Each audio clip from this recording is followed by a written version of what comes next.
This is episode 18 with Eric Sharp. Hi, my name is Leon Gabrielian, and this is the Thriving Life Club, the podcast for those who want to thrive in every area of life. Thanks for joining me today. Welcome to the club. Let's begin.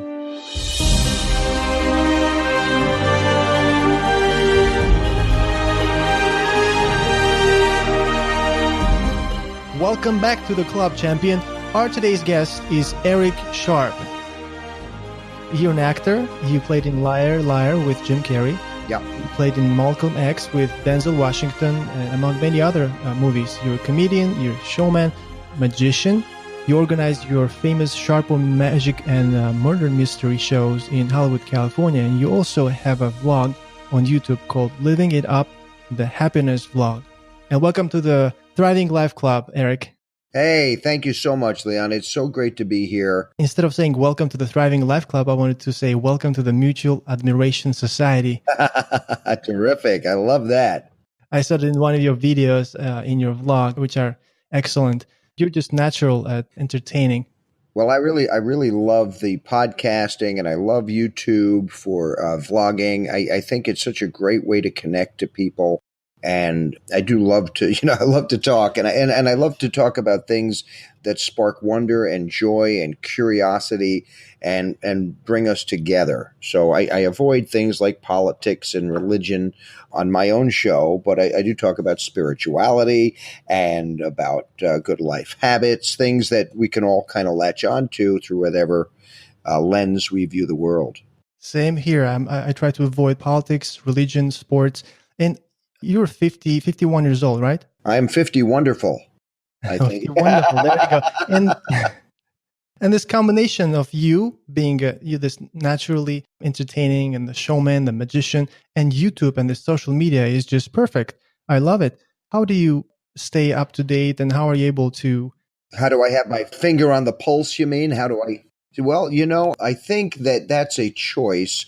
I remember when my dad was about my age, and he was hip and cool and had decided to grow a ponytail, and he was and then just a few short years later, the world seemed to be going a little too fast for him. There's a very short walk between being the elder statesman who's kind of figured things out to then having that next phase, which is, how are you feeling today? When people talk a little too loud about you when you're standing right there. So right now it's a short walk from here to there, and I plan to make the most of it. The best way, I think, to stay connected is to do just that. I wake up an hour before my kids. So I'm up at around 5:30 in the morning, and I just soak up every news source that I can. And I click around from Yahoo to MSN to the Drudge Report to every, I try to get all viewpoints and everything, and I scroll through the Facebook feed to see what other people are talking about today, right now. Now, I can't tell you who the big music stars are right now. I'm still a Beatles and Stones fan, man, but what matters is what people are talking about, is that in kind of a universal way. What's the big discussion about? So I soak this up, and I don't try to reflect it back. I think I just do. I read and read and read and read and read, and then it just kind of comes out naturally in conversation. I think there are people like me read a lot of book sleeves. What does it mean? It means you read the whole book. I read a lot of book covers, Yeah. So that I know a little tiny bit about a lot of things. So I always can get conversations going. So jack of all trades, would you say, instead of master of one? No, I wouldn't even say I'm a jack of all trades. My whole life is a hobby. My whole life is a vacation. I've been very fortunate that way. I've been given a very wonderful gift that I get to philosophize, and I get to dabble in as an actor, an entertainer, a musician, a magician in the mystery business. And, the gift of time to explore these things is really a rare thing. I mean, that's for whatever reason, the good Lord said, we're going to let you just do some exploring here. So I don't know if I'm a jack of all trades. A jack of all trades would suggest there's some proficiency in each of these things. And really, if I have any proficiency, it's just in I just in making connections to people. finding what's that bridge between us that we can, cross and meet and find that we're really all the same. And I'm sure you had to cross many bridges throughout your, Yeah, I think so. Now you're a young man, aren't you? You're like 30 something, right? I'm 30 actually. Yeah, you're just a mere child. It's amazing. When we were teens, and I'm sure you remember, the Hmm. 30s seemed like so old. My God, they're so old. I look back at 30 now and I chuckle because it seems that, right now it's your turn. This is your time. This is the world, although 50 is the new 30, so I'm happy about that. What I mean to say, when I was a kid watching the TV shows and the stars on the show, Captain Kirk was 30 years old. And I was, now I look back and I look at that kid on TV playing Captain Kirk, So our perspectives change as we get older and we look through life. There's an expression in the world of acting by Sanford Meisner, who said, really, you have to be doing it 20 years before you really have any clue how to do it. And the reason for that is you have to accumulate life experience. If you're going to exhibit human behavior for other people's consumption, you have to draw upon real life, highs and lows, and you got to get punched on the nose a few times, and you got to have a lot of laughs, and you got to cry. You go through a few lose a few friends along the way that have passed on or so as we deal with these things and life becomes more familiar and then you say, okay, now I know how to play this, and then I wish I could go back and replay everything I played up until now. So since you mentioned that, looking back at your younger version of you, what advice would you give to yourself now that you're older and wiser? I would say, one, don't take it so seriously. It's just life, and it's not a tragedy. It's a comedy, and the joke is sometimes on me. And you have to roll with it. I would say, don't try to reinvent the wheel. There are many, many great institutions, and all the tracks have been laid down already. Just go down the track. Don't have to blaze new trails in a lot of this stuff. You just have to kind of follow a path that's right there. I would say, don't be afraid to collaborate. The best work I have ever done in my life has been an effort that I did with a team, and not in competition against another team, but in building something like a story or a show or a piece of music. And that's a great example of, a symphony is made with all the parts working together. It's a collaboration. So if I could go back to my younger self, I would say, don't think you know everything, accept help when it comes, listen, and when opportunity knocks, don't resist. Don't go kicking and fighting up against everything. Embrace it. And even if you're scared, do it. I think fear holds a lot of people back. And I think it held me back a lot in my life because we think we're going to live forever. So as we think we're going to live forever, we kind of cling to a safety thing so that the journey through life isn't too painful. But without risking everything, you get a very milquetoast and ordinary life. People who live extraordinary lives are the ones who say, you know what, I'm going to, we have enough people in offices, we have enough people, we have enough dentists, we have enough engineers. I'm going to do something different and kind of wacky, and I'm going to follow this dream. And there are plenty of people who are really gifted insurance salesmen and agents, and they become huge in their line of work. They build up a business from nothing and make a tremendous salary. And then you have others that will always be the guy in a cubicle that doesn't go further that way. But whatever it is, you can't play it safe. And that's, I think you really have everything we want is outside of our comfort zone. It's just on the other side of what feels comfortable. What has been your biggest struggle in life thus far? I struggle with what so many people struggle. The biggest struggle that I have, and I'll quote Napoleon Hill from The Master Key to Riches, or Think and Grow Rich, when he said 98 out of 100 people don't know what they want. They don't have a definiteness of purpose. And without a definiteness of purpose, you're pulled along and the tide drags you each way, this way and that way, to and fro. And a lot of years will pass without actually achieving any greatness, whatever greatness means to you. So for me, the struggle has always been, do I want to be super dad? Or do I want to be the best actor and get all the parts in TV and movies? Or do I want to be the best magician I can be? Or do I want to be a songwriter? I've written some songs and have made some money that way. Or do I want to write the scripts? Where do I fit? And I want to do a little of everything. And like I say, then your proficiency level is not going to be stellar. You need to do 10,000 hours of one thing before you become wow, And so my biggest struggle is I want to be too many things. When I was a kid, I wanted to be the Rolling Stones. And then I wanted to be Abbott and Costello. And then I wanted to be Arnold Schwarzenegger. And then I wanted to, then I wanted to be Seinfeld and, always wanted to be something. And then I said, eventually we just have to be who we are. And if anything, I just became an expert at being myself. But it took a lot longer than it had to. So my biggest struggle was not having a definiteness of purpose. And then again, that comes right back to the fear thing. It comes back to the safety thing. Well, what if I put all my energy into this and it's not what I wanted? Well, if you don't do anything, then you get nothing. So you pick a path, you go down the road, and if you discover that it isn't what you want, then you change direction. You make a new path, but to do nothing is the devil's playground.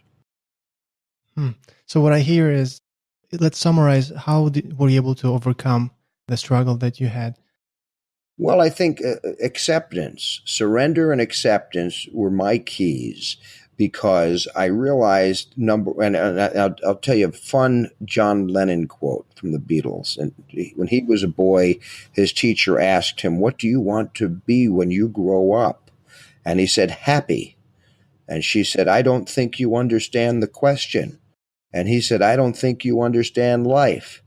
So that's, what I think acceptance of saying, some people have it, they know that definiteness of purpose when they're 5 years old.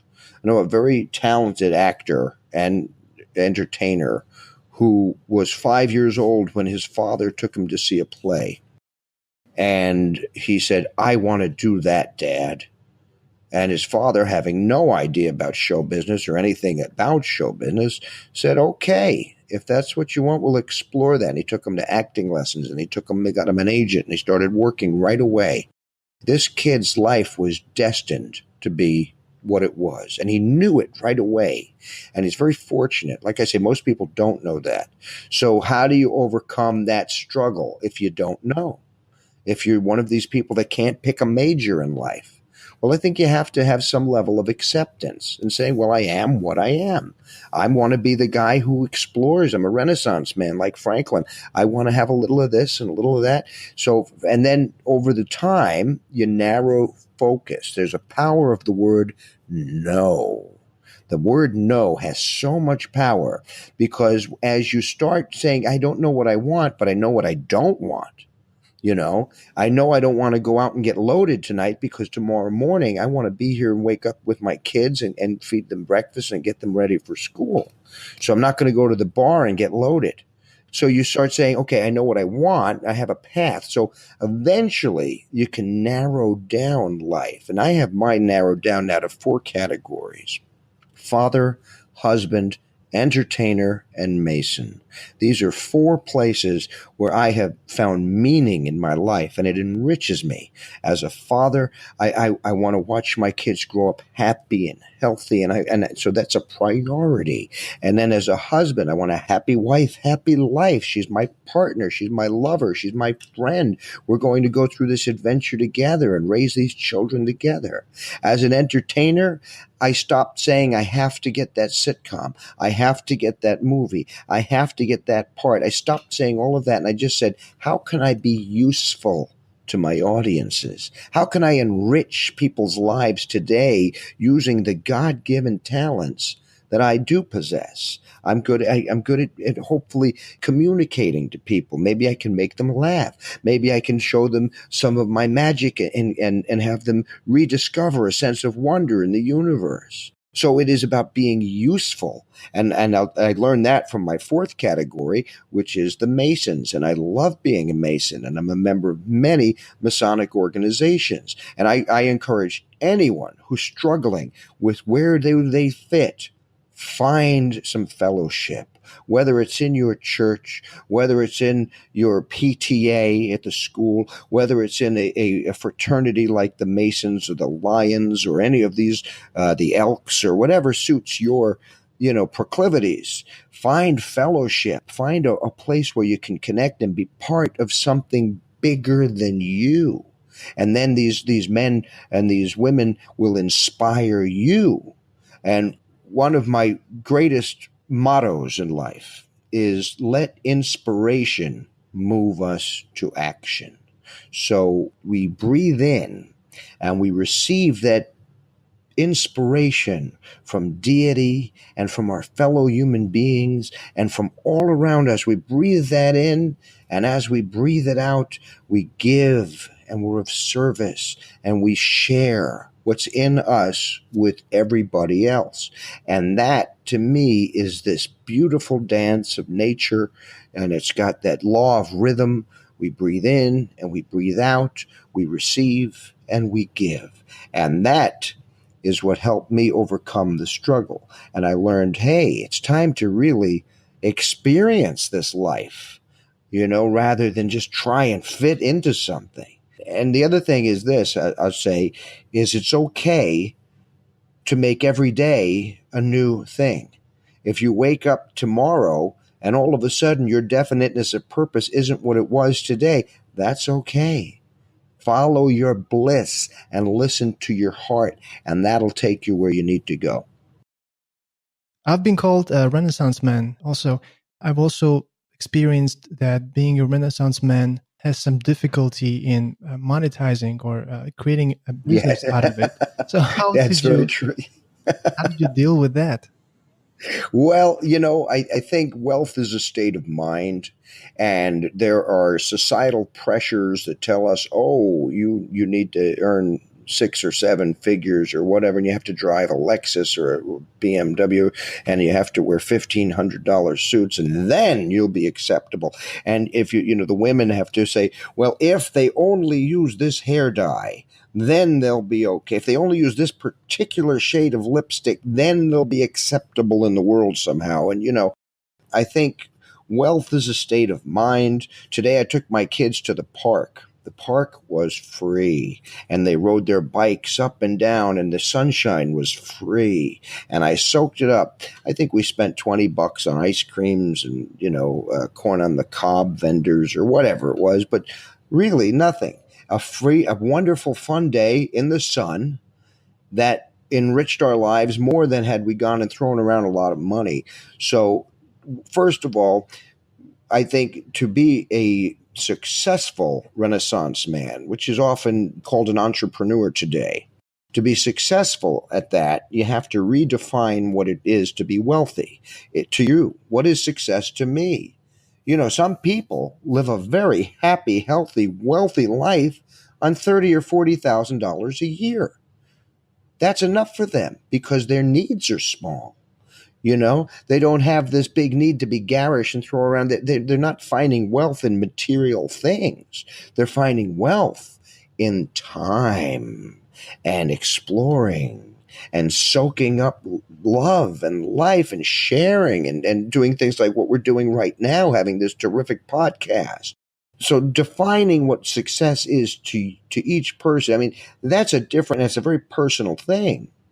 So for me, actually making a living so I could pay the bills and put food on the table.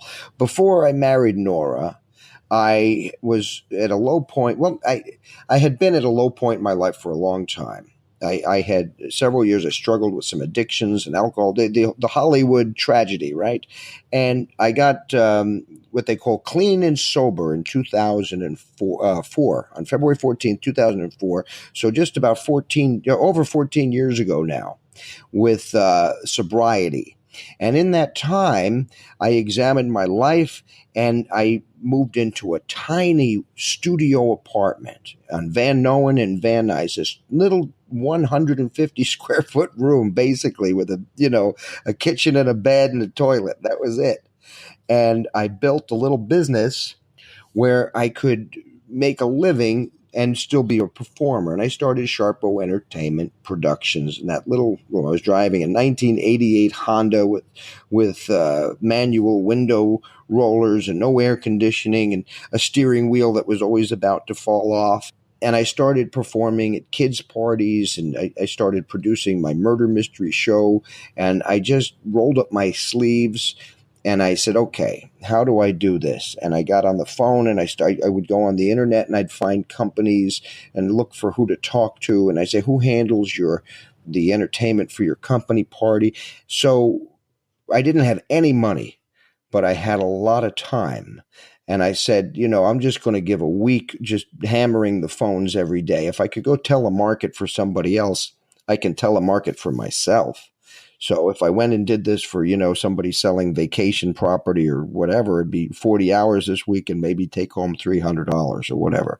Let me see if I can do that just selling my own services of mystery, comedy, and magic at parties and events. And I think the first 2 or 3 days, zero, nothing. And then on the third day, I got a bite. I think it turned into about 5 events, and each one of those events paid about $800. So I had my first month going, and then the business just started building on itself and feeding on it, and I stumbled around. I didn't really know how to run a business, but I did know, you got to keep track. So you ledger the sale and you do this and that, and it just kind of took off. So I was very iconoclastic. I couldn't wait for other people and get in somebody else's. I couldn't be a soldier in somebody else's army. I had to do this. I'm a natural entrepreneur, So if you have a talent, I would recommend jacks of all trades to examine all of their possible marketable talents, whether it be like if you're a podcaster, okay, I'm great at creating great shows. So now how do I find a way to make money at that? Well, you put a few shows on the air, you make sure everybody's listening, and then you start going over to different people that need advertising. And you say, hey, I want you to listen to this show. And we don't have an audience yet, but maybe with your help, I can build an audience, and then they'll know that you sponsored the show. And then maybe you can go round up 5 or 6 different small companies in the area, or even big companies. Go for the big fish. Have some what they would call moxie and chutzpah, and you get on the phone and you let everyone know you're a big deal. And it happens by believing in yourself. You have to know that what you got is good. So for me, I knew I could go out and make a bunch of kids laugh. So I said, I have something, I can do this better than anybody else. So when I got going, and I got someone, when they started calling me, and they were buying the party before I didn't even have to say much. I just said, perfect, fantastic, and wonderful. Let's do this, because the party starts the minute you answer the phone. And then when I started doing the interactive mystery theater, which has become my real staple, my bread and butter show, I just knew it was really the same principle at effect. You just have to enrich people's lives. So I said, all right, so now I have to find out who's buying that. Who needs a good laugh today? Let me find those people. And thanks to Google and some simple HTML, which I picked up myself, I built a website and I search engine optimized it myself. And as I started making some money, I sank most of it into marketing because my needs were small. I had this tiny little apartment, like I said. And so every penny I got after the absolute survival went right back into advertising again. And that takes a lot of faith. You have to believe, and you have to be. So now, several years later, I have a business that has had some big highs and some really rough years as the recession came in. And, when the children came, I stopped getting on airplanes to go do the show in other cities and states. And so the business necessarily had to change and shrank a little bit. But now I have a life partner, Nora, who earns a terrific living as a nurse. And so we're partners. And when I'm not entertaining, I'm also, I try and be the best dad I can be and make sure I raise my kids up right. So a long answer to a short question is faith, and find out who can benefit from what you can do and find a way to profit off of it. It's okay. And tell yourself it's okay to profit off of being useful. It's okay to be a values producer.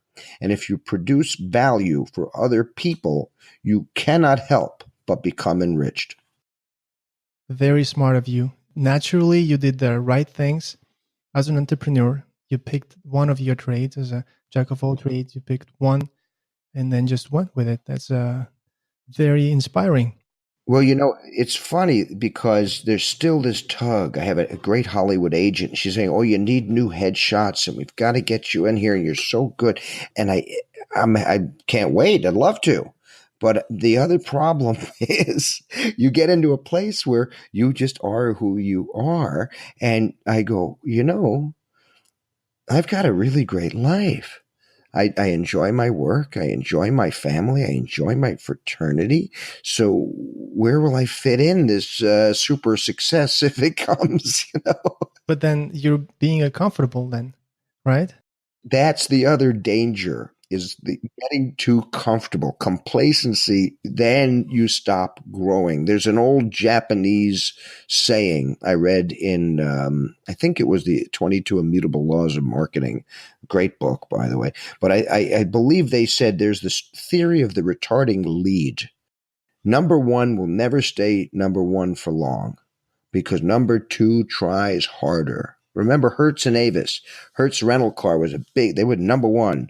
And Avis said, well, we'll never be number one. I mean, they're number one. So we'll just say we're number two and we try harder because of that. The champ, if he's not willing to defend the title, he gets too comfortable and someone else takes the belts. They take the championship. Yes. Hey, but the one thing I can't stop thinking about is how I've never experienced a steering wheel coming off or finally it happened to me. The blinker fell off. So the turn signal lever off the steering wheel broke off because this was an 88 Honda. I think it was a Civic, and it was in the sun in Southern California for 20 something years. And that sun beating down on that dashboard all that time with I think it just kind of decayed and dried up all of this stuff. So one day the lever broke off. So for a few months I was using a screwdriver. I would jam in every time I wanted to make a left or a right turn. I'd jam it into the steering wheel column and do the signal. And then towards the end, the steering wheel was coming loose. I said, time to get a new car. But I kept it until 2007. And then we got a nice Ford Escape, and I still ride that car around. I'm going to ride that till the wheels fall off. I used to have a Ford last year. Let's talk about humor and what role does humor and comedy play in your life? I know it plays a big role in my life. Yeah, it's everything. It is everything. When I wake up in the morning, I say, thank you for giving me love, light, and laughter, because life is going to be either a comedy or a tragedy. It really depends how you look at it. You can either get really angry or sad, or it's tragic and it's horrible and embarrassing and humiliating, or you can say, oh my, this is hysterical. If this happened to anybody else, this would be comedy gold, So, yeah. So I think I have the Mel Brooks gene. I have the Yiddish comedy shtick kind of sensibilities. I've looked at the world of humor and comedy writing. I think there are two schools. One is the the Mel Brooks type of avenue, and the other is the English Monty Python avenue. So there are two different approaches to comedy, and those are the two. I'll stand by that forever. And I wrote some sitcom pilots in the early 90s. One of them was made with an Emmy Award-winning director, Scott Jacoby, or he was an Emmy Award-winning actor who directed it. He wanted the part, but I was too stubborn to give him the role I wanted to play the part. And had he done the part, he probably would have gotten picked up. He was better for the part than me, but I was too stubborn to give it to him. But then he was gracious enough to direct it. Did a terrific job. Gary Marshall saw it but passed on it, but that wasn't the point. The point is we made a good project. And I wrote some funny plays, and I did try some stand-up. I didn't have the fortitude and masochistic tendencies required to go out and bomb hundreds of times as you learn how to be a comedian. Stand-up comics, or what they have to go through to get good is really grueling. So the ones that make it through and are funny, you got to hand it to them. They've really done it. I played. I was, again, fear held me back, but I did play the Ha Ha Cafe a lot. I emceed a lot of shows there, and I went to Lake Havasu, and I opened for a funny comedian, Phil Perrier. He has been a writer for Jay Leno and for Letterman, and most recently for the Arsenio show when that came back on the air. And I had a great experience on the road. In LA, I couldn't connect to nightclub audiences. So my comedy was better suited in my own interactive improvisational plays. And I realized, again, I'm an iconoclast. I kind of have to have more control over my situation. And have you seen that show, The Amazing Ms. Maisel, on Amazon? No. Terrific show. And she's this housewife in the 1950s who is angry at her husband, and she goes into a comedy club and she knocks him over the first time out there. They fall over themselves laughing, and she can't find that elixir again. But she's naturally funny. And she's at a party one night, and she starts talking, and everyone's gathering around, and they're laughing at her storytelling. And I said, "Oh my God, that's me. I'm a hit on the party circuit, but you put me in a nightclub and it's not so comfort level, this and that." I think sense of humor, really important. I put it into everything I do. So, what is funny, I think is, if somebody laughs, it's funny, and more often than not, pain is funny. So I don't like insult comedy, although I am a bit of an insult comic when I work. I'm a little bit like a 21st century Don Rickles, where I'm not going to be so offensive as he was, and he was never that offensive. For the time, it was acceptable, and he was lovable. So he always got away with it because at the end, he was always very sweet and lovable at the end of the act. So humor is important. Yeah, same way. I couldn't agree with you more. I put a dab of humor naturally in everything I do, almost every day. Oh, sure. And quite frankly, my wife's funnier than me. But she's introverted. So she'll do stuff with me that's, and she'll laugh at the world and laugh and come up with these amazing insights. And she's got a gift for structure. My stuff is just kind of pops out here and there, when I least expect it. Luckily, it's when I'm performing. Right. It comes out. Lucky for me. I understand your wife's sense of humor then. Are you an introvert, do you think? Yes. And is her humor more sarcastic? Yes, and more biting. Uh-huh. She's really, her humor goes for the jugular. And there's an old thing in comedy. The philosophy is it is never a victimless crime. Comedy always makes fun of somebody. We hope that we're speaking truth to power. The best comedy is when regular people make fun of the high and mighty, and we bring them down a peg. The court jester was able to travel throughout the kingdom and sit in the king's court and make the king laugh, even when he insulted him, when anyone else would have been off with their head. But the jester got away with it because he was endearing and was able to speak truth to power. That's the secret of good comedy. I can't stomach it when I see a comedian up there trying to get laughs making fun of a homeless person. somebody who's at the most vulnerable. I've seen comics go out there and try and make fun of crippled people and paraplegic. And what the hell are they thinking? You don't make fun of the weak and the vulnerable and the people suffering. You make fun of the people who've got everything going for them. They can take it, and it makes the rest of us feel better. And when you need a victim for your comedy, because it's never a victimless crime, be self-deprecating. Let the audience get the best of you for a change. Let the joke be on you. And a lot of comedians that are very successful are the ones that share their insecurities about their physical appearance or about their finances or about their life. And, oh, look at that, I just stepped in a pile of dog do, or, whatever it is, they're able to make themselves the joke, the butt of the joke. And that makes them a little bit more endearing to an audience. Nobody wants to see a happy comedian. For God's sakes, that's the last thing we want to see. You can have a happy MC who comes out and kind of cheerleads on the night. Hey, let's have a big hand for so-and-so. But the comedian has to be miserable or we won't like him. Which is strange but true, yes. It's strange, but he doesn't have to be that miserable. Seinfeld's never that miserable. In fact, lately he's been too angry. If you watch his comedy the last couple of years, you see this billionaire, and he's a billionaire, or hundreds of millions of dollars, and he's coming out and going, what the hell has he got to be angry about? Right. There's nothing that kills comedy more than success. The more successful you are, the less people are going to accept you being an angry comedian. Nobody wants to see a billionaire angry and yelling about other things. No. He was best when he was not angry, before he was such a big success, when he was just finding the absurdities in everything. One of the things that makes comedy really work, I think, is what I call the BS detector. Everybody and everything is so full of beans all the time. And if the comedian can kind of rip that veil, pull back the curtain a little bit and say, see how full of beans this is? Every little thing that goes on in life is this facade. We're all saving face. We're all putting on this posture. And the comedian's job is to rip that away so that we're naked in front of the world and go, see, that was a bunch of BS. And the more that BS meter waves, the more the laughter comes.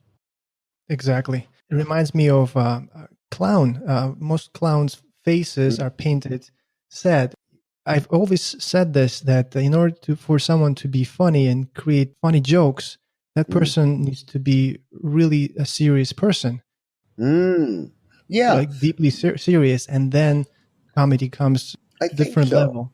Andy Kaufman asked the guru, he said, what is the secret of comedy? And the guru said, silence. The secret of comedy is silence, which is twofold. One, you got to shut up and let the joke land. You say something and you know it's funny and you get it, trust it enough to let it sit there for a minute so the audience gets the joke.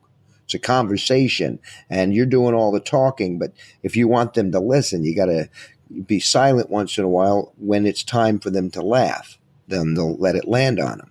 So the other thing is the silence, the pain of not getting a laugh. I'm going, woo, I waited a long time and nothing came on that one. And you've seen some of the great ones will throw out a good joke and they love it. The audience, nothing. They go, what, nothing? Nothing on that? Where do you go from there? Where do you go from there? You laugh at yourself. You say, okay, they can't all be gems. What the hell? The last thing you could, a lot of comedians don't do that though. They start doubting their material. And then they tell the next joke and they wait even less time. And then they start sweating. They call that flop sweat. And suddenly you're speaking too fast and you're too loud and you're hitting the microphone. Hey, is this thing on? And then they start yelling at the audience. This was, you guys are so dumb. You're too drunk. You can't. And then it's a disaster. And it's cringeworthy. You watch a comedian up there and he's in trouble and he's bombing and he's lost his sense of humor. So, a lot of times it's a vacuum. You're no longer listening. You're not silent enough to listen to what's going on. Might have been they didn't hear the joke. Might have been that the guy at the bar was told to make a margarita for someone and he's got the blender going right on your punchline. So it's important when something's not working as a performance artist, especially in comedy, when you're living, you're eating the laughs, you've got to feed on that. That's what nourishes you. If they're not laughing, to stop, to listen, to look around what's going on. And sometimes throw the book away and just talk to them. Get back to a conversation. Look them in the eyes. Find some humanity. A lot of times, if the material's not working, start dealing with what's in the room right in front of you.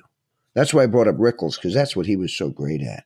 He was so great. It's just, oh my goodness, I got a gift right here. This guy and this girl, this people right here, I got to play on that. I was doing my mystery show the other night, and I'm lining up people in the audience as suspects in this murder investigation, right? And right as I'm lining them up, the person right in the front row has a waiter come over, and he's showing her 30 different bags of tea that she can have in her tea. And I'm thinking, this is ruining my bit. I'm trying to do something. I said, now you want some tea. And it just got a big, big laugh, you know. I said, all of a sudden, you had all night to get your tea. But now, when I'm doing a police investigation for a double homicide, you've got to have your tea. You know? So I could have tried to ignore it and gone on. But the whole audience was paying attention to her ordering the darn tea. If I didn't address that, I would have lost the crowd. Because what she was doing was suddenly upstaging me. And if you let someone upstage you, then, an audience will follow you anywhere, but you got to lead. You got to lead them or they won't go with you. Well, and it should never be about you. I think that's the other mistake entertainers make it becomes a vanity project. And it's very hard not to. I mean, you're getting your pictures taken and your video is about you and your name is going to be in the papers or you might be written up here or there and how many followers do I have? But these vanity projects are just that. They're not useful. What's useful is when you always remember you're in the hospitality business. I have a mission here, and it's not about me. My mission is to be useful to you. And that's great for comedy. It's great for anything. It's great for business. It's great for all relationships, all interactions with other human beings. Say, well, what can I bring to make this good for everybody? Eric, what accomplishments are you especially proud of? Well, thank you. That's nice of you to ask a question like that's a good one.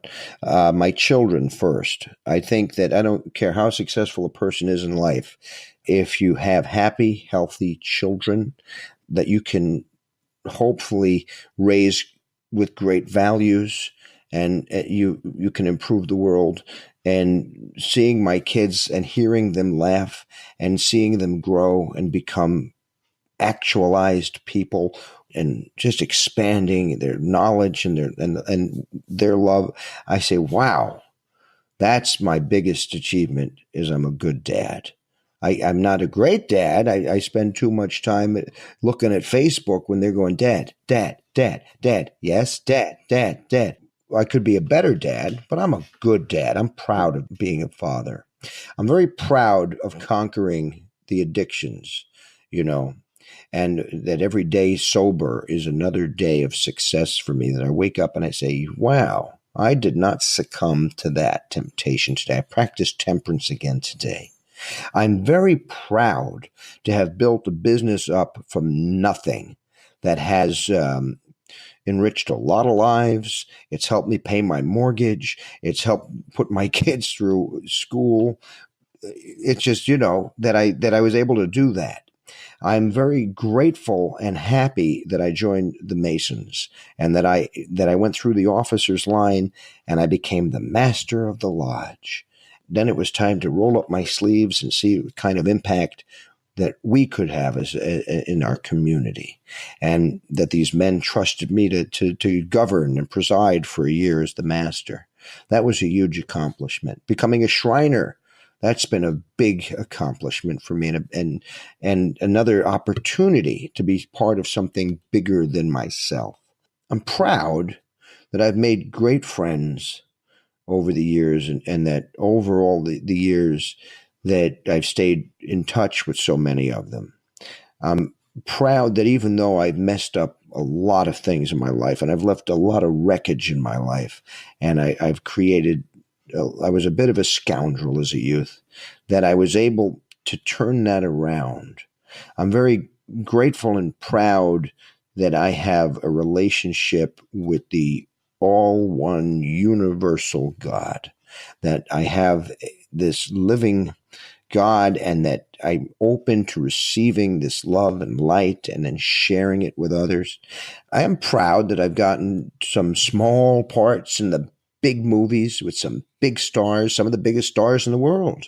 And I'm proud that I got a big part in some very small movies. And I'm very proud to be your friend and your brother. And I look forward to even bigger accomplishments going forward. So I feel like I've made a lot of mistakes. I've squandered the worst thing is the squandering of time. That is the biggest sin, and I've wasted a lot of time. I've said too much time when I should have been more productive.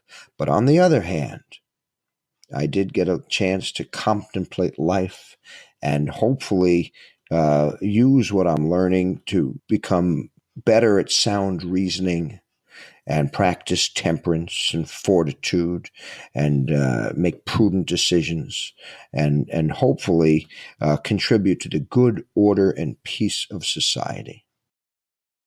Absolutely. With all that said, I want to say that you are a great inspiration for me personally. Being in the same fraternity, seeing you, and just with your presence, as soon as you come into the room, you inspire and you energize the room and the people and the brothers in the Well, room. that's, it takes one to know one. You're a bright, shining light, and it takes one to know one, my brother. That's very sweet of you to say. Thank you kindly. I'm sure I'm overcompensating for something when I do that. Being the clown, the happy clown, right? Get in I there. wanted to mention that I've Mm, heard that clowns mm. usually have a pain inside, deep inside, You they know, try to cover. What do you have yeah. to say about that? Well, it's funny because I never really thought about it. And then I was at an event where I was doing some magic. It was a country club, and I was playing for a night, before my mystery comedy event. I was walking around table to table. Everyone's in their tuxedos and their beautiful gowns. And I'm doing magic and making people laugh. And the woman happened to be a psychologist. And she said to me, we often seek what we need in our own lives, what we're missing. And I thought about it. I said, really? And then I thought, oh, Tears of a Clown, the song, The Tears of a Clown, seeking happiness. So he goes out and he tries to find humor. And then my vlog is called the happiness vlog. Am I seeking happiness? Am I trying to find out what's going to continue to make me happy or what will finally make me happy? I usually say, hey, I'm a pretty happy guy, but don't let me alone for a minute. If I'm by myself, I'll get depressed. I need other people to make me happy. I do think we look for what we want, and I'm seeking more of that happiness. I'm seeking more. Than when that movie Liar Liar that I did many years ago, I had written a little song called The Happy Song, which I went and I performed for the audition. They said, oh, it was like a page or two of dialogue, and it was nothing to it really. And so they said, do anything you want for the audition. So I drilled little holes in this portable Radio Shack piano, and I strapped it on my shoulders, and I went in and I played the happy song and did some laughs, and that's what he wanted. And that's what Tom Shadyac, the director, hired me from that. So the happy song and the happy vlog and the happy clown and everything is seeking happiness. Yeah, I do think that the tears of a clown are true. And I think most of it is just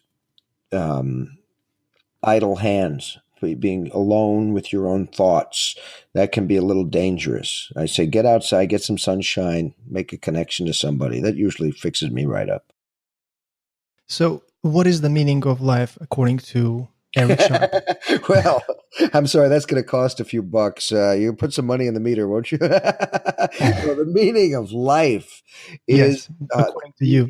ultimately, I think the meaning of life is to accept the condition of being a human being, accept that we are mortal and our time is limited. And in that time, in the parameters, we have to live life on life's terms. terms.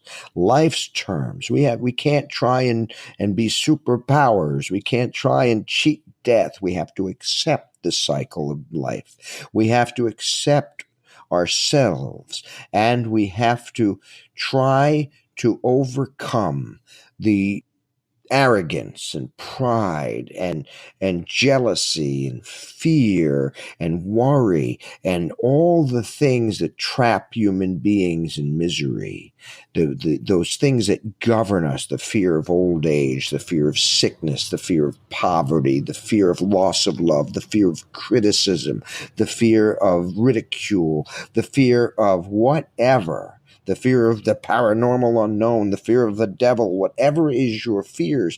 And once we accept life and we start subduing those unhealthy and unproductive passions, that's when we really come alive. And then we can get to the real gold. And the real gold is love.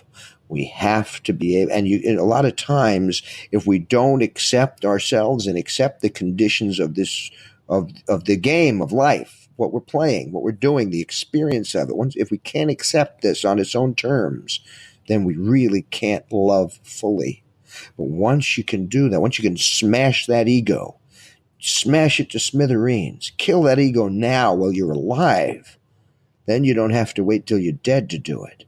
And then when the time comes for the great change and you go through those gates to whatever is on the next adventure, you will be leaving behind those base, crude elements. They can't pass through that filter. Only love gets through the filter. That's my thought, for whatever it's worth. And I'm sure everyone will have their own answer. And what matters is what matters to you. I heard a great speaker once say that perception is 9/10 of reality. So if you believe it, it's true. Beautifully put. And with that said, if you had to give me a condensed definition of a thriving life, what would it be? I think a thriving life is family. Make a family, have children, have fellowship outside of your family, and find a way to be as useful as you can to your fellow human beings. And if you want to start in that order, you might be better off saying, I'm going to be useful to everyone around me, I'm going to be valuable. Then you're in a position you might be able to build a foundation for that family. So if you're always saying, my focus is going to be, how can I be of service today to God and to my fellow people? How can I be part of the solution of life and not part of the problem? How do you get out of selfish and into giving? And when you do that, boy, you got it. There's your secret alchemy. That's lead into gold. Do you have any non-negotiables, either values or some things, some tools you use on a daily basis to help you create a better quality of life every day? For me, the number one is absolutely no drugs and no alcohol. None whatsoever. Not a drop to drink, not a toke to toke, none of that. And I won't judge anyone that's part of their game. I can't do it. It's not for me. So that's number one. Number two is that might be the big non-negotiable for me, really. But there are others. I think that you don't let people exploit your kindness. Stick to the path. Don't let things tug off your path. If you're on path here, somebody can have the greatest thing in the world, but if it's going to interfere with a goal, then you have to make a priority judgment. Say, does this help me get closer to what I'm trying to do in life, or is it a distraction? You got to shrug the tugs, and that's when it becomes non-negotiable. If you say, hey, I've got a big audition for a movie in the morning, but everyone wants to go out tonight, and it's a big party, well, that choice is easy for me. I'm going to get a good night's sleep and make sure I don't have any bags under my eyes so I can go and do a good job at that audition, But live it up as long as you can, as much as you can, laugh as much as you can, cherish and appreciate everyone around you. Have a sense of gratitude. If you have an attitude of gratitude, you thank God for another day. You thank for all the provisions of life, all the necessities of life, all the comforts of home. How many people don't even have that? So if things are rotten, take stock and say, I've got this. I got it all. I got everything else is cream cheese, you know? Definitely. Is there a question that you've never been asked and you'd like to be asked? I don't know. If I knew that, I would have I would have been prepared for it. I think you just asked it. No, they do ask this. They say, "Could you please just shut up?" And I say, "No, I What? can't." And I say, "No, I cannot." No,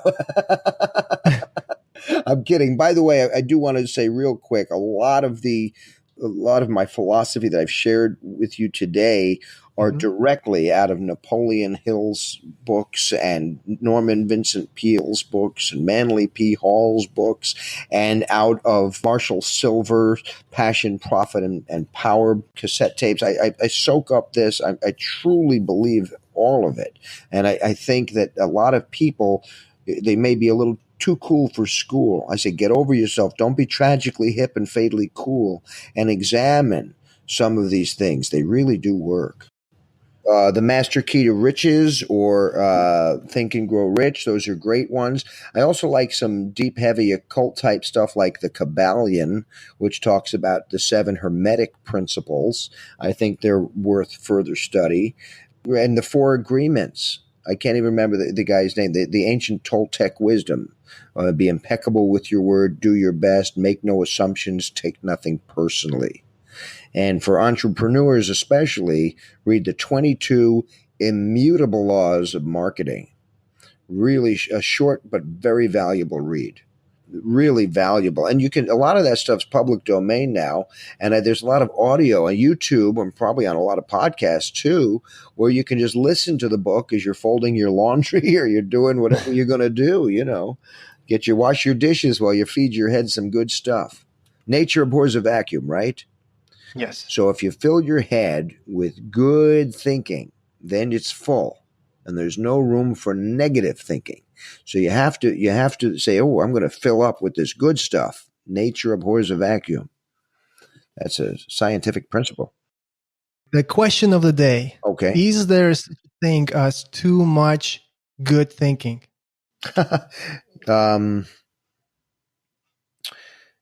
Yes. And the reason is because everything contains its opposite. That's a Hermetic law. So if you're living in a state of denial, you're not accepting the world the way it is. If you're just going to be filled with such positivity, when someone's going through crap, and people go through bad stuff all the time, and maybe they have to go through it, maybe they don't. Maybe bad things do just happen to good people sometimes, right? So if we're just all, sunshine and lollipops, that may not be what your friend needs to hear at that moment. They may just punch you in the nose, honest to God, right? Last thing you need is say, I'm going through this or that. I think you can't live in a state of denial. You can't be so full of goodness that you're not seeing, that you're not living life on life's terms or seeing things the way they are. I have often found that it is akin to pride, and pride comes before a fall. I think if you're living in this frame of I've got it all figured out and positivity, and so you're going down this path, that's when you're going to step in a pothole. That's when you're an arrogance, you get knocked down a peg. You have to be reminded to have some humility. So that's the warning I say, is that whenever things are bad, try and look at what's good. Look at the opposite and count your blessings. Take stock of what's good. Start with a roof over your head and a full tummy tonight when you go to bed, and whatever. The people that matter, that are in your life, that you can love and share with, the fellowship, the good stuff. Don't focus on the bad stuff. Don't ignore it. Don't say, oh, I don't acknowledge that it exists. We have to, we have to live here in this realm. We can't live with our head so far in the clouds, or else you're not really a real person. And the other thing is, That, I think, is a cause of a lot of addictions, by the way, is people who don't want to go through the negative parts of life. They just want it to be good all the time. So they medicate themselves so they don't have to deal with the bad stuff. They numb themselves to it. So instead, I say, hey, you know what? You're robbing yourself. You've got to live all of life. Sometimes it's great and sometimes it's bad, and you can't really know it's good unless you've had some bad. How do you know you got it? If you're born in third base and you thought you hit a triple, that's not living. There's a lot of privileged people that I used to watch the soap operas as a kid. I usused to watch that Beverly Hills 90210, and these rich, beautiful kids living in Beverly Hills, and they were always so miserable. And they were always having these soap opera problems and making such a drama out of their life. And I was sort of a poor kid and didn't have much money. And I was like, what? And, and I'm certainly funny looking. I'm not as beautiful as those people. I was like, what do they have to be upset about? What do they do? They've got it all. What's wrong with it? People find things to have drama about. So I think that there can be too much, not really too much goodness, but you have to have awareness, and if someone is suffering around you because they're not filled up with it, then have a little sensitivity to that. And maybe, if you can be useful to them, just be a good ear, listen, give them a shoulder, let them talk it out. On a different note, before the interview in the green room, you mentioned that you were able to control your asthma by using diet. Could you tell me more about that? Sure, why not? As from a small child, I always had breathing problems, asthma. And, it's funny, I talk about the rhythm of breathing in the love and breathing out and sharing and all that. One of the Hermetic laws, rhythm. As a kid, I could never catch my breath. I was always short of breath. My whole life, I suffered from asthma. And in the last few years, up until about 3 years ago, it got very severe. I was on a QVAR steroid medication twice a day, every day. Plus, I had a rescue inhaler, which I used every 4 hours. It seemed like I could not get a hold of this thing no matter what I did. And one day, speaking to my brother Douglas, who had just tried out this low-carb paleo diet with no wheat, no glutens. So I did this severe dietary change, paleo diet, where I went down to 20 or less grams of carbohydrates a day for a couple of weeks. And I found a huge connection between the wheat belly and the asthma, that there was an allergic reaction. My body my immune response to the wheat was causing my breathing problems. Immediately, the symptoms cleared up for me. It was night and day. There's a huge connection that conventional science is finding now between blood sugar and asthma, and blood sugar and everything. That's the secret and epidemic that needs to be talked about, is blood sugar. Most people are now either diabetic or pre-diabetic. Some don't even know it. And yet they're guzzling sweets and all day long. I have less carbohydrates in a day that are in a can of soda in a whole day. And it has changed my life. The symptoms are gone. I have full of energy. I can run. I can play tag with my kids. And I'm planning to get involved in that walk and run for the Shriners next month in Encino. So I'm going to do that. And literally it changed my life, because my whole life I could not catch my breath, and all of a sudden, it's like I got a second chance at 50 years. I was not quite 50 yet when I started this, and it's really made a difference. But I will say, give it the warning. Don't start anything radical of your diet without speaking to a doctor, because conventional medicine may have a different opinion. And I also don't think that every body type is right for this. Some people live on carbs. My wife needs potatoes. She'll live on them. And she's thin and beautiful and doesn't bother her. So you really have to listen to your own body. One thing that conventional medicine is catching up to, for about 50 years, we were told by all the medical experts, get rid of any fats. Zero fat, low fat this, no fat that. Everything had to be no fat, no fat, no fat. So instead, they were putting more sugar in it, more sugar, more salt. And so the carbs became a much bigger part of the diet than they should have. And the fats become a much less part. You have to have fat in your diet. And part of my diet change was to switch carbs for fat. So now you got to give your body something to burn. So you burn what's called ketones, and it is training the body to burn fat instead of carbohydrates. Don't forget our ancestors. They would travel in groups and they'd kill an animal and eat it, and then they might not eat again for a week because that's all there was. So there's a lot of science to this type of eating and intermittent fasting and all of this, that it would really behoove people to do the research and see and test their body. It's certainly not going to hurt someone to try an intermittent fast for a day and see if they don't feel better. It's funny, people think, oh, I'll eat a big meal, I'll have a lot of energy. But how many times you have a big bowl of pasta and suddenly you feel like crap? Oh, I just want to take a nap. You get that spaghetti coma. So for me, I'm finding so much more energy. I can make more of my life because, but it's very strict. I can have chocolate, but I have to have very dark chocolate that's very bitter. It's not sweet at all. Now, any sugar at all now is too sweet for me. I taste it. It's like I just can't. I feel like, wow, that I'll get it like a nervous shake from the sugar. I couldn't agree with you more.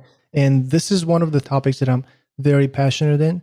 I've been testing and working with a professor for the past 8 years, Okay. 7 years. And this is going to be part of the academy, Thriving Life Academy, that's coming up. The ability to find out what kind of body type do you have, hypoglycemic, hyperglycemic, Right. based on that, how to control the sugar in your blood, which, also affects many things, just like you mentioned, your behavior, the way you feel, your body. Oh, yeah.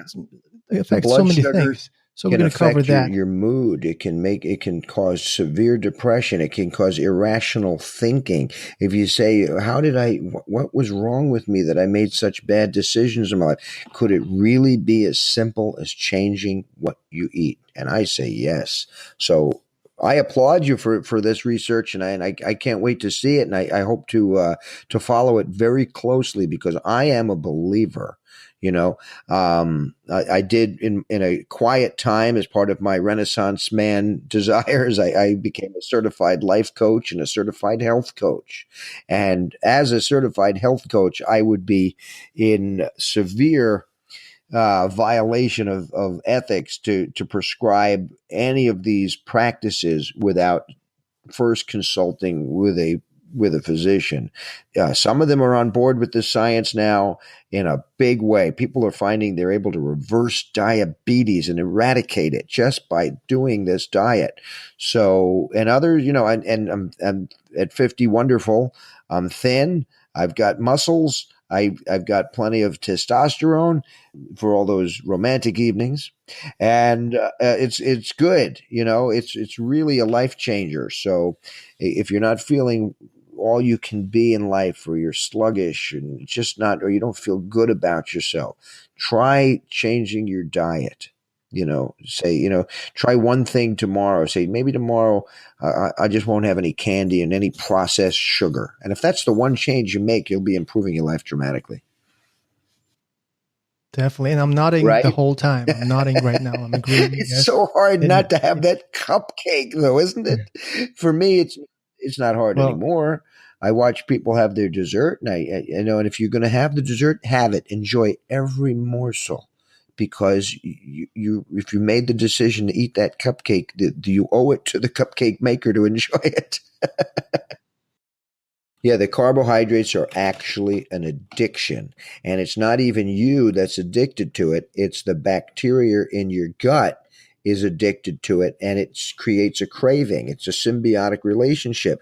I think that there's an intelligence that pervades all of this, and including the bacteria. I mean, we feel that we're an individual, but in your individual body, you're sharing your body with thousands and thousands of millions of organisms that are part of you and on you and in you and everywhere. And everything has their own agenda. So you got to decide who's in charge. You or the cupcake craving little, little demon in your belly. excellent. Let's on this lovely cupcake note conclude our incredible interview. I enjoyed it immensely. Do you have any concluding thoughts that you'd like to share I with want the to say listener? thank you to you. You're a gracious and generous host and a dear friend. I think you're providing a wonderful platform, and you've certainly let me run my head for over an hour. And I hope it's useful to listeners. If not, I want you to write me a letter and tell me to shut the hell up. Otherwise, write me a letter and say that you got something out of it. Find me at sharpo.com. Watch my videos on sharpo.video. Facebook me, Instagram me. Most of all, enjoy your life and cherish those that you love. God bless you. It's absolutely valuable. Thank you for your time. Thank you for joining us at the Thriving Life Club, Eric. And there we have it. Another amazing guest has visited our club. Make sure to subscribe to the Thriving Life Club podcast on your favorite app. Simply go to thriving.lifeclub.com/ and the name of your favorite platform. iTunes, Stitcher, Spotify, Google Play, YouTube. You get the point. You will find the show notes, the episode freebie, and the resources mentioned during the episode by navigating your browser to thriving.lifeclub.com/ and the number of this episode. For example, for the episode 3, you would go to thriving.lifeclub.com/3. For the episode 7, you would go to thriving.lifeclub.com/7. We want to make this podcast the #1 podcast on iTunes in its category. When you feel inspired, head over to iTunes and give us a quick review to keep the podcast commercial free and get it discovered by more people like you and families like yours. Rate and review the podcast on iTunes and share it with your friends. Let's inspire more people together. And until the next episode, just remember, start where you are, use what you have, do what you can, live a thriving life.